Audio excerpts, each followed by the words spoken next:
औज़ु बिल्लाहि मिनश शैतानिर रजीम बिस्मिल्लाहिर रहमानिर रहीम अस्सलामु अलैकुम व रहमतुल्लाहि व बरकातुहू। सूरह हज है मेरे सामने और सूरह हज की आयत नंबर 7 है, पारा नंबर 17 है और रुकू नंबर 8 चल रहा है। आयत नंबर 6 में अल्लाह तबारक व तआला ने दलाइल बयान फरमाए और दलाइल मुर्दे को ज़िंदा करने के बारे में। मुनकरीन का ख्याल था कि मुर्दे ज़िंदा नहीं होंगे और ना ही इनसे हिसाब लिया जाएगा और मुमकिन नहीं लग रहा है, उनका ख्याल था। फिर अल्लाह तबारक व तआला ने उनको समझाने के लिए दलाइल दिए और फरमाया कि मुर्दा ज़मीन की तरफ देखो कि किस तरह मैंने उसको ज़िंदा किया, उसमें रोईदगी दी और किस तरह उसको देख के तुम लोग मायूस हो जाते हो कि अब इसमें कुछ उगने के चांस नहीं है। इसी तरह अल्लाह तबारक व तआला ने फरमाया कि अल्लाह तबारक व तआला जो बात करता है, जो फ़ैसला करता है वो हक़ होता है और अल्लाह तबारक व तआला का ये फ़ैसला पीछे फरमाया अल्लाह तबारक व तआला ने कि ये सच है और ये होके रहेगा। यहाँ फरमाया कि ये बात हक़ और सच है और फिर फरमाया कि वो ज़रूर मुर्दों को ज़िंदा करेगा और वो इस चीज़ पर अल्लाह तबारक व तआला ने फरमाया कि मैं ज़रूर मुर्दों को ज़िंदा करूँगा और मैं इस चीज़ पर कादिर हूँ। फिर एक अगला सवाल मुनकरीन का था कि क़यामत कब आएगी। तो नबी सल्लल्लाहु अलैहि वसल्लम को परेशान करने के लिए ये सवाल बार बार हो रहा था। अल्लाह तबारक व तआला ने क़यामत आने का वक्त नहीं बताया, ये ज़रूर बता दिया कि क़यामत आके रहेगी और ये भी फरमाया कि क़यामत करीब है और ये भी अलामात और निशानियाँ भी बयान फरमा दी। फरमाया कि अन्नसाल आतियतुल ला रैब फ़ीहा, क़यामत यकीनन आकर रहेगी और इसके आने में कोई शक नहीं है। और दूसरी बात अल्लाह तबारक व तआला ने फिर वही बयान फरमाई कि मुर्दे ज़िंदा होंगे। फरमाया कि अन्नल्लाह यबअसु मन फिल क़ुबूर, और अल्लाह ताला कब्रों में से मुर्दों को उठाएगा, यकीनन उठा के रहेगा, इसमें कोई दूसरी राय नहीं है। अब यहाँ ये बात कि कब्रों से कैसे मुर्दे ज़िंदा किए जाएंगे, ये सवाल था मुनकरीन का। और ये भी कि जब रेज़ा रेज़ा हड्डियाँ हड्डियाँ हो जाएंगी, ज़र्रे ज़र्रे हो जाएंगे तो ज़िंदा होने के चांस नहीं है। अल्लाह तबारक व तआला ने फरमाया कि मैं ज़रूर ऐसा करके रहूँगा, क़यामत भी बर्पा होकर रहेगी और अलामात क़यामत बयान फरमाई और निशानियाँ बयान फरमाई। और फिर पीछे इसी के साथ रेलिवेंट एक आयत में अल्लाह तबारक व तआला ने तंबीह करते हुए फरमाया कि क़यामत के बारे में तुम लोग इतने जज्बाती बातें कर रहे हो, इनसे पूछो कि इन्होंने तैयारी क्या की हुई है, कोई तैयारी कर रखी है। फरमाया कि अम्मा यतसाअलून अनिन नबाइल अज़ीम, किस चीज़ के बारे में सवाल करते हैं नबी सल्लल्लाहु अलैहि वसल्लम तुझसे, आपसे, यानी मुनकरीन आप सल्लल्लाहु अलैहि वसल्लम को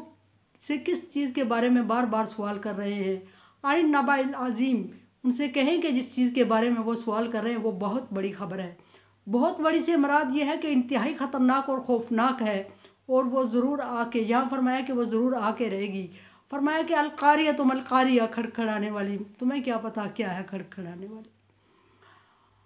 और फिर दूसरी जगह अल्लाह तबारक व तआला ने बार बार दलाल देते हुए फरमाया कि इन लोगों से कहें कि क़यामत के बारे में गौर व फिक्र करें, तैयारी करें और सवालात से गुरेज करें। फरमाया कि मन युजादिलु फ़िल्लाहि बग़ैर इल्म, जो लोग अल्लाह तबारक व तआला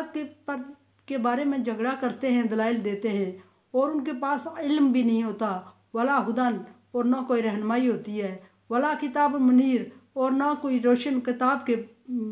थ्रू वो फैसला करते हैं, झगड़ा करते हैं, दलाइल देते हैं। यानी कि ना उनके पास अल्लाह की तरफ से भेजी हुई कोई रहनुमाई है, कोई दलील है, ना उनके पास इल्म है और ना ही उनके पास किताब के कोई किताब मौजूद है जिससे वो दलाइल पेश कर सके। सानिया इत्फ़ी,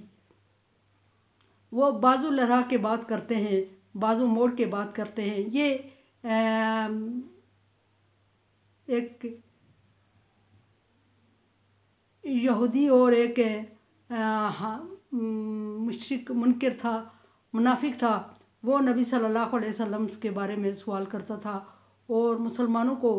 जज्बाती करने के लिए कह रहा था कि आपका नबी है कैसा, किस तरह का है, आपका अल्लाह है कैसा, किस तरह का है और किस तरह का वजूद रखता है, सोने का, चांदी का, तांबे का, लोहे का। तो उसके बारे में फरमाया कि उसके पास कोई रोशन दलील नहीं है और वो सिर्फ़ इस वजह से झगड़ा करता है कि मुसलमानों को लाजवाब कर सके और मोमिनों को उनके दीन से मुतनफ़र कर सके। मुसलमान चूँकि कम थे اور تعداد میں بھی کم تھے اور آزمائش بھی ان پر زیادہ تھی، اور جب آزمائش بھی زیادہ تھی تو گھبرا جاتے تھے اور بعض دفعہ نبی صلی اللہ علیہ وسلم سے سوال پہ سوال کرنے لگتے تھے، اور نبی صلی اللہ علیہ وسلم بھی اللہ تبارک و تعالیٰ سے سوال کا جواب چاہتے تھے۔ تو نبی صلی اللہ علیہ وسلم کو بھی تسلی ہوئی، فرمایا کہ یہ جو جذباتی لوگ ہیں یہ ہاتھ ہلا کے باتیں کرنا، ایک طرف یک طرفہ کرنا اور لوگوں کو اپنی طرف متوجہ کرنا اور غرور اور تکبر سے بات کرنا اور اپنے آپ کو بہت بڑا مقرر ثابت کرنا، اس طرح کی باتیں کر رہے تھے، اور تھے جاہل اور زبان دان تو تھے لیکن ان کے پاس کوئی الہامی علم نہیں تھا، اور نہ ہی الہامی علم سے کتاب سے کوئی دلائل ہوتے تھے ان کے پاس، اور نہ ہی کوئی پراپر کوئی ان کے پاس ایسے دلائل ہوتے کہ جس سے وہ قائل کر سکیں۔ ہسٹری کا علم ان کے پاس عربیوں کے پاس موجود تھا البتہ۔ فرمایا کہ جو اللہ کی راہ سے گمراہ کرنے کی کوشش کرتے ہیں، یہ لوگوں کو اپنی طرف موڑتے ہیں، اور اپنی طرف موڑنے کے لیے ایسے جذباتی دلائل پیش کر کے لوگوں کو متاثر کرتے ہیں، اور متاثر کرتے ہیں تو پھر دین اسلام چھوڑنے پر آمادہ کرتے ہیں، کوشش کر رہے ہوتے ہیں۔ اللہ تبارک و تعالیٰ نے فرمایا کہ یہ کوشش کر رہے ہیں کہ لوگ دین سے متنفر ہوں، لیکن ایسا ہوگا نہیں، کیونکہ اللہ عزیز ہے، غالب ہے، اور وہ غالب ہے تو اس کا دین بھی غالب ہے اور اس کا دین پسندیدہ ہے۔ اور اللہ تبارک و تعالیٰ نے فرمایا کہ ان دین عند اللہ الاسلام، اللہ کے نزدیک پسندیدہ دین اسلام ہے، اور وہ جو غالب ہے تو وہ اپنے پسندیدہ دین کو کیسے مغلوب کروائے گا ان سے؟ یہ صرف ان کی کوشش ہے، اور یہ اپنی کوشش بھرپور کر رہے ہیں اور لوگوں کو متنفر۔ ایک جگہ پھر اللہ تبارک و تعالیٰ فرماتے ہیں کہ یہ لوگوں کو گمراہ کرنے کی کوشش کرتے ہیں، لیکن یہ کرتے رہیں گے، پھر علیکم حسرہ، پھر ان کو اپنے کیے پہ پچھتاوا ہوگا، اور پچھتاوا کے لوگوں کو اپنا مال خرچ کرتے ہیں لوگوں کو اللہ کی راہ سے روکنے کے لیے، اور یہ مال خرچ کر چکیں گے اور پھر ان کو پچھتاوا ہوگا، یعنی کہ یہ اپنے مشن میں کامیاب بھی نہیں ہوں گے اور اپنا مال بھی سارا خرچ کر چکے ہوں گے اس مشن میں کامیابی کے لیے، اور پھر جب ناکام ہوں گے اور قیامت کے دن خمیازہ بھی بھگتنا پڑے گا، دنیا میں مال بھی سارا خرچ کر چکیں گے، پھر ان کو پریشانی کا سامنا کرنا پڑے گا۔ یضل عن سبیل اللہ، اور یہ ایسا اس لیے کرتے ہیں کہ لوگوں کو گمراہ کریں۔ لہ فی الدنیا خزی، ان کے لیے دنیا میں رسوائی ہے۔ ہر دفعہ جب اللہ تبارک و تعالیٰ نے عذاب کا ذکر فرمایا تو دو عذاب ذکر فرمائے، دنیا کا اور آخرت کا۔ ہمیشہ نہ ماننے والوں کے لیے، ہاں وہ منکر ہو، کافر ہو، مشرک ہو، یہودی ہو، عیسائی ہو، جو بھی نہ ماننے والا ہے اس کے لیے دنیا کا رسوائی کا عذاب ہوتا ہے، اور دنیا میں فرمایا کہ اس کے لیے رسوائی کا عذاب ہے، اور آخرت میں یہ ان کو گھسیٹ کے لے جا رہے ہیں۔ یوم القیامہ عذاب الحریق، قیامت جلنے کی جہنم کے عذاب کی طرف رہنمائی کر رہے ہیں ان کو، اور جہنم کی عذاب تک پہنچا رہے ہیں، اور کوشش کر رہے ہیں کہ خود بھی جا رہے ہیں، شیطان ان کو لے کے جا رہے ہیں، اور یہ مسلمانوں کو جہنم کے عذاب کی طرف، رسوائی کی طرف لے کے جا رہے ہیں۔